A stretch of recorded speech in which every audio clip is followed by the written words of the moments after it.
Welcome back to another episode of Talking Sports with your boy DP. And this your boy DP here with you, man. And this is week 2 recap of some of the games, you feel me, that I found interesting and that I tuned into. Now, one of them I left off because I didn't really do much research. I just watched the game. That was Arkansas-Oklahoma State. But besides that, I want to start off the show with saying, as college football fans, we got to get out of logo watching, logo hunting. And what I mean by logo watching and logo hunting, we'll look at a team going against a particular team and we'll say, oh yeah, that's an automatic win. We don't know what these schools have, to be honest with you. College football is not like it was 10 years ago, when you can build a team like Bama, when you got guys that you know are going to wait 3 to 4 years and wait their turn to be a starter, you feel me, to play. Now we in a time of college football to where guys, if they feel like they don't want to wait, they're not going to wait, and they're going to take their talents to a lesser school or a G5 school or HBCU or FCS school, you feel me. They're going to take their talents there so they can play. But a lot of people don't understand with some of these G5 schools and FCS schools, they depend on development. Not every recruiting cycle they got 5 stars and 4 stars just walking in their building. They got to depend on developing the 2 stars, the 3 stars that they may get coming to their program. So with that being said, you would have guys that be maybe a 5-star or a high 4-star that's 3rd string or 2nd string on a particular roster, and they want to start. So they'll take their talents to one of these group of 5 schools, HBCU, FCS schools, and they go there and compete, and also get developed in the process, because the coaches there got to make sure they develop their players to get the most out of them that they can. Because they can't depend on specifically talent, because a lot of the teams that they play in the Power 4 conference, they're more talented. So they have to develop their players. And that's when you get, these upsets and stuff that's happening more often in college football, because you might have a FCS school with 20 plus transfers from a Power 4 conference. And you don't think of that. You would just see, Miami playing Ball State. You would just see a Ball State and just assume, oh yeah, Miami's supposed to kick their ass. It's not going to guarantee you in today's college football. These group of 5 teams, these FCS teams, they are getting better and better each year, because they willing to accept, the transfers that was highly rated coming out of high school, that went to a Power 5, a Power 4 conference, however you want to say it these days. And they'll take their talents to, like I just said, group of 5, FCS, HBCU, and go ball with some playing time. And then once they show out ball, get their name out there, they might go back to the Power 4, the Power 5 conference. But that's how we get in a lot of these upsets, man. At least I feel like personally. The transfer portal has really changed college football. It's going to be hard to be a team like Alabama and you just build up this great 1st string, 2nd string, 3rd string, 4th string, you feel me, roster. You feel me? You might start having big drop-offs when you get to 3rd string with a lot of these Power 4, Power 5 conferences because of the transfer portal. But with that being said, I want to play this 30-second video for y'all real quick. You feel me? So I'm going to let it play real quick. The thing about Riley Leonard also, I don't see the NFL hype. Feel me? I don't see, unless you an NFL team that's willing to build your offense around Riley Leonard playing style, you're wasting your time drafting him. If you're not gonna build your scheme around the way he plays, you're wasting your time drafting him. He's not the quarterback that's gonna rip you apart with his arm. I'm telling you that now. When Notre Dame plays a team that's gonna force Riley Leonard to beat them with his arm, Notre Dame is more than likely going to lose that game. But now, with that being said, because I told you about Riley Leonard from the jump. I already told you about this young man. I just had to show y'all that I told y'all about Riley Leonard. But that's how I personally feel. Other people feel differently. But the first game we going to talk about is the Notre Dame go down to Northern Illinois 16-14. Put the paper on my good side. Riley Leonard, 20 of 32, 163 passing yards and 2 interceptions with a QBR of 25.8%. I told you. You turn this young man into a passer, you have a good chance of winning the game. But Northern Illinois, to be honest with you, they just went in there and just flat out kicked Notre Dame ass. They outpassed them, they outrushed them, and they was being more physical in the gridiron, in them trenches. Let's say it like that. It was way more physical. Jeremiah Love, Notre Dame running back, had 11 carries, 79 yards, and a touchdown, you feel me, which helped them get some life in the game, because really Northern Illinois was kicking their ass, dominating. Northern Illinois quarterback Ethan Hampton, 10 for 19, 198 passing yards and a touchdown. But the star of the show from this game, Antonio Brown, running back for Northern Illinois, 20 carries, 99 yards, 2 receptions, 126 yards, and 1 receiving touchdown. The young man was out there balling.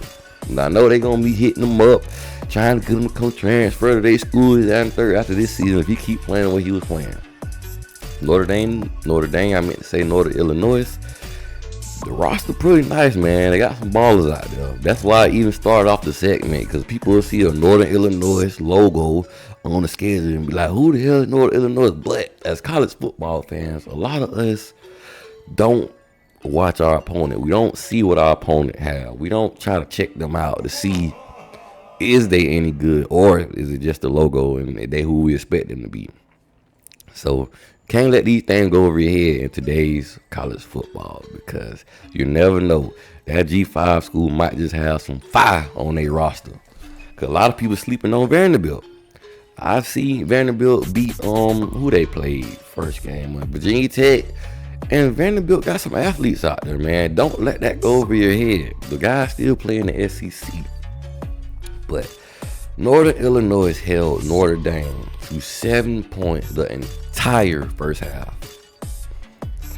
If Notre Dame can't find a passing offense, they're going to be in trouble a lot of games this season.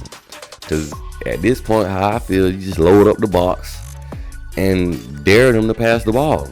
Just dare them. I load up the box the entire game and force Riley Leonard to beat me with his arm, because I don't think he can do it. I feel like if Notre Dame want to try to find some way to save this season, because I don't feel like the walls are falling apart. I still feel like Notre Dame a pretty good team. Hell, their defense to me is real good. Their defense only gave up 16 points, and they was on the field for 34 minutes and 38 seconds in the game. They was on the field half of the damn game playing football. So I got to give Notre Dame defense a little bit more credit than that, because as much as they was on the field, I'm not surprised they didn't have more miscues than they did, or more mishaps. The offense wasn't giving them any help. Notre Dame was 3 of 10 on third down, horrible efficiency. And Notre Dame also only had 286 total yards of offense. This offense looked like something from the early 90s or the 2000s. They're going to run, which is nothing wrong with running the ball as long as it's efficient. As long as it's efficient, as long as it's effective. I don't know why my camera keep going in and out and blurry, like I ain't even touching the mover or nothing like that. But as long as it's efficient, you feel me, run the ball. But if you can't run the ball, and if you can't pass the ball, you're going to be in trouble. And that looks like the problem that Notre Dame got right now. They can't pass the ball, dog. At least not efficiently. At least not to the point where a team's going to feel threatened by it. What else we have here for Notre Dame? Notre Dame also gave up 388 yards of offense. Now, mind you, I just said Notre Dame defense is good, and I still feel that way. Because you have a high chance of giving up 388 yards of total offense if you on the field constantly. Your offense can't complete third downs. Your offense can't move the chains. Your offense can't get big plays down the field. And you got to go right back out there every other possession. It's tiring.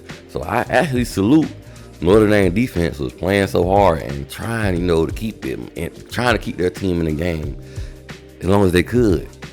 The game came down to a field goal. But I will say, some of the flaws in Notre Dame defense, because I felt like those guys was tired. But Northern Illinois had 9.9 yards per pass play and 4.2 yards per rush. Notre Dame also had the ball, like I told you, for 34 minutes, 38 seconds. I meant to say Northern Illinois. Northern Illinois came to play. They did not care about Notre Dame being number 5. They did not care about them being 0-51 versus top 10 AP talent. They was not worried about none of that. The only thing Northern Illinois knew was they're going to come out there, they're going to play hard football, and they're going to try their best to execute. And they got the job done. Shout out to Northern Illinois.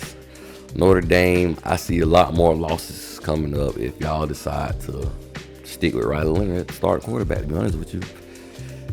If you just want to run the ball every game and run up and down the field, at least try to, and hey, keep Riley Leonard in. I'm hearing he got shoulder issues also, and you're still going to force him. You're going to force a quarterback that can barely throw the ball when he's healthy to be out there trying to throw the ball with a bad shoulder. Hey, if y'all like it, I love it. It's all about the Canes. Feel me? I don't like Notre Dame, no way. Talking about Catholics versus convicts. So y'all need to be convicts and be arrested out here losing to Northern Illinois. But let me start talking all my trash, because there I go again, logo watching. You feel me? But the next game, I want to talk about Old Oregon on 37-34. The first thing I want to say about Old Oregon, you feel me? Y'all was talking a lot of trash about my boy Mario Cristobal, Coach Mario Cristobal. Well, year 3, Miami O-line looking pretty decent. But year 3 for Oregon, that O-line looking shaky, baby. The O-line looking real shaky. Gotta give Dylan Gabriel more time, man. And it looked like Oregon having a tough time stopping the run. But Ashton Jeanty, he different. Ashton Jeanty, he's a good running back. So we're going to get more on that as we talk. But yes, Oregon won 37-34. And listen, if it wasn't for a punt return and a kick return for a touchdown, Oregon would have lost this game. Oregon really got saved by the bell, saved by athleticism, and saved by Boise State not having a good special teams. Because if it wasn't for that, Boise State whooped them on the offense and they whooped them on the defense. And Boise State, well, as far as passing, Boise State, they really, the passing game was mediocre. Lackluster, if you want to be honest. But Ashton Jeanty was running every which way all up and through there. You feel me? Get a ball to Ashton Jeanty, he finna run that thing. And that's exactly what he did against the Oregon Ducks. But Dylan Gabriel, 18 for 21, 243 passing yards, 2 touchdowns. Jordan James, running back for Oregon, had 17 carries, 102 rushing yards. And Evan Stewart was out there balling, 5 receptions, 112 receiving yards, and 1 touchdown. And with Dylan Gabriel being the Oregon quarterback, you're going to have a chance. You're going to be able to make some plays and make some explosive plays at that. But you got to protect the young man. The man ain't but so big. You got to give him some protection. You got to help him back there. And I'm only going to talk about Ashton Jeanty from Boise State, for Boise State. 25 carries, 192 yards, and 3 rushing touchdowns. The man got 9 touchdowns in 2 games. Ashton Jeanty is the truth. You feel me? Boise State lucky he didn't transfer to a bigger school. You feel me? Because listen, that guy is a running back and he will be playing with somebody on Sundays. But man, I will say Boise State defense came to play. They had Oregon 4-12 on third downs, but Oregon did have 352 yards of total offense. But the thing is, Oregon also gave up 369 yards of total offense to Boise State. So I see some holes in that defense also. But I will say, Ashton Jeanty, he been running over and through people since last year. But y'all Oregon, going against Boise State, y'all should be able to dominate that line of scrimmage. So is the run defense kind of weak and lackluster for Oregon? Or is Ashton Jeanty just that dude? And he finna get to other teams in the future. that should be seen in the future. We will see how good Oregon defense really is. But the stat that might, go into my thoughts of Oregon not having that good of a defense, Oregon couldn't stop the run to save their life.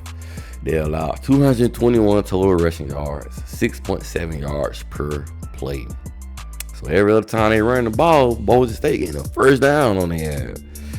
And Oregon also had 9 penalties for 74 yards.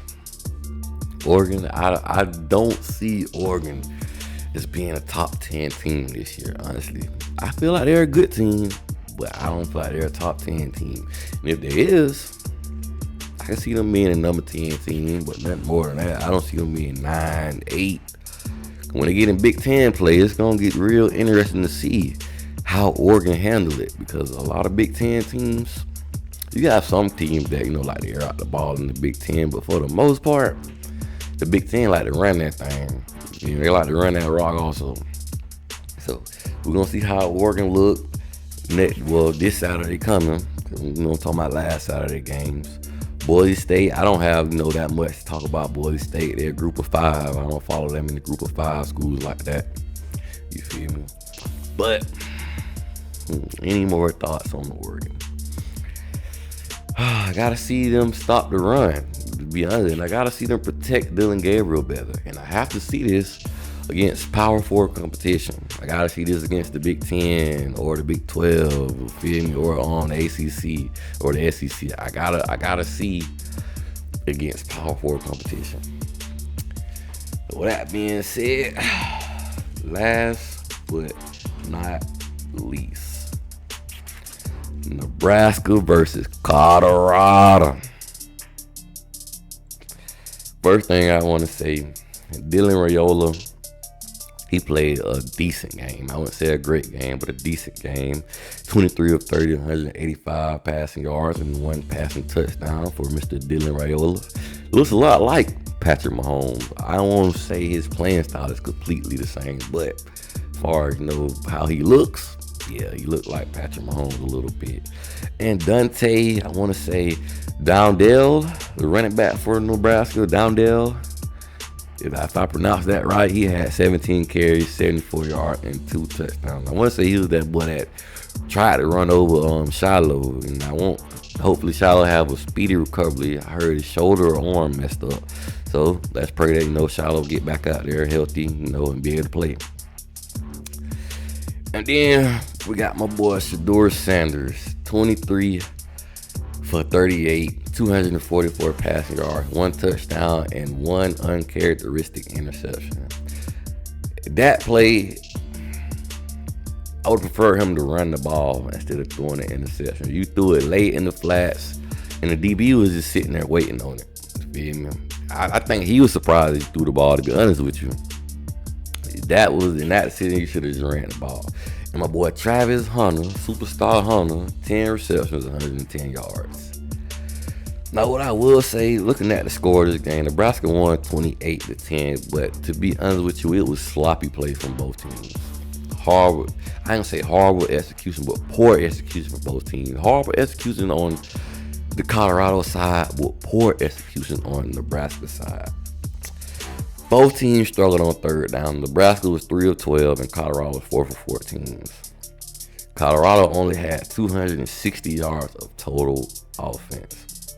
And what I want to say about Colorado, y'all out here living and dying by the pass. You refuse to run the football, man. If you do run the football, it'll be no more than 5 times. And I mean as in your running back touchdown. But hell, you don't even gotta let your running back touch it. Do some reverses or something. Let your receiver run the ball if he got to. Do something, but get the running game involved. Cause if not, teams just gonna pin their ears back, rush the door, and they gonna play coverage, play zone, or they might even play press man. But man up on Travis Hunter, you might get the business. I'm telling you. But yes, man, you have to make the run game a threat to defenses. If not, they're gonna be relaxed. They don't have to think hard. You're making the defense job easy when they know all you're gonna do is come out here and try to pass the ball and air me out. You got to keep the defense guessing. You got to keep the defense thinking. I don't know what's going on with Coach Prime.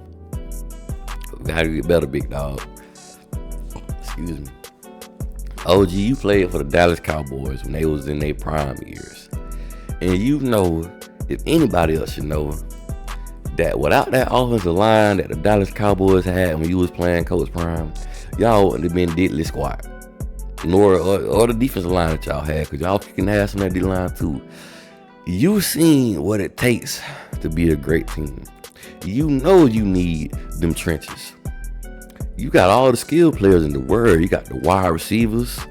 You got a good quarterback.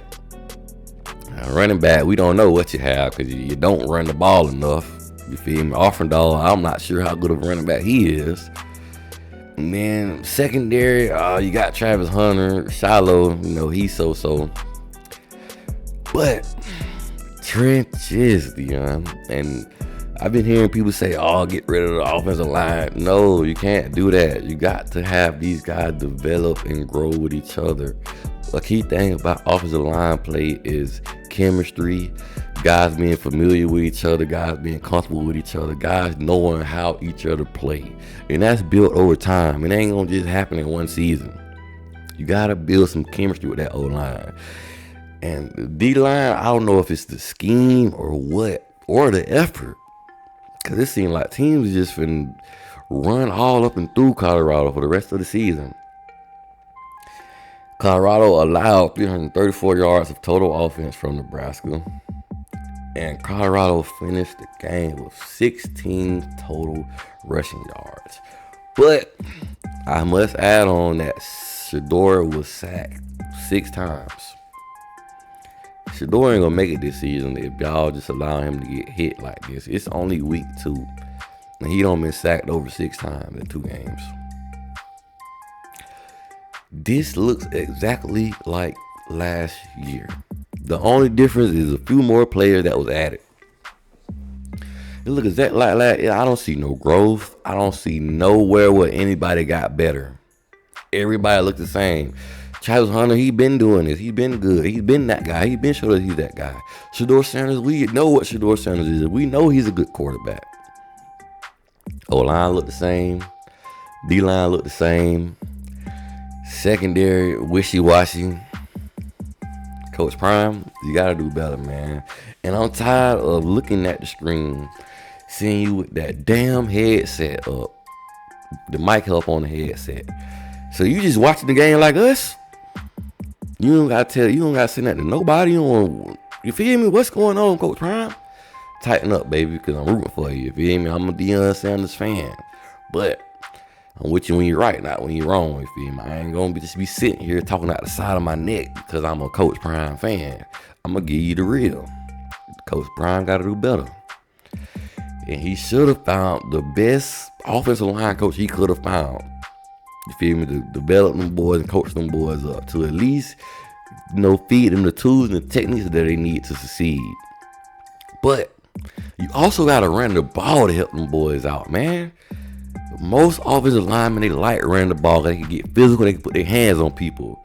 Instead of asking them for 40 minutes of a game, 60 minutes of a game, however long that y'all got the ball, to sit back and pass block and allow guys to come push their shit back all game. But also, I want to say sloppy brand of football from both teams, to be honest with you. Colorado had 9 penalties for 104 yards, and Nebraska had 12 penalties for 105 yards. Just horrible, sloppy play for both teams. Thoughts on teams? I basically gave you my thoughts on Colorado. They just got to do better, man. But this don't look like a situation you can just put a Band-Aid over. It look like big problems for Colorado for this season. The Big 12, it ain't no cupcake. We finna air the ball out all over the field kind of conference. You can say Texas Tech like throw the ball up over the field, but they got Taj Brooks, and he finna run that thing. So you're gonna have a lot more trouble, Colorado, if you can't stop the run this season. As far as Nebraska's gonna be a decent team, but I see them winning at the most 8 games. Nebraska, because if they keep having poor execution like that, when they play a team that's disciplined and can't whoop ass, Nebraska gonna lose that too. But I can see them winning 8 games, maybe. That's all I got for y'all. You feel me? All the games I want to talk about. But I do want to bring up the Arkansas and Oklahoma State game, man. That was an interesting game. I thought Arkansas had that thing in the bag. They was up 21-7, and Oklahoma State just kept chopping that thing down. Oklahoma State is a team that you don't want to allow to stay in the game. If you got them down, put your foot on your neck and get up out of there. Put your foot on their neck and get up out of there. Probably said that wrong. But if you don't put your foot on their neck, Oklahoma State will come back. There's a feisty team. There's a feisty roster. And later on, down the season, when they get late, I can't think of the month, when they get later in the season, them boys really kick ass. But with that being said, like, share, subscribe.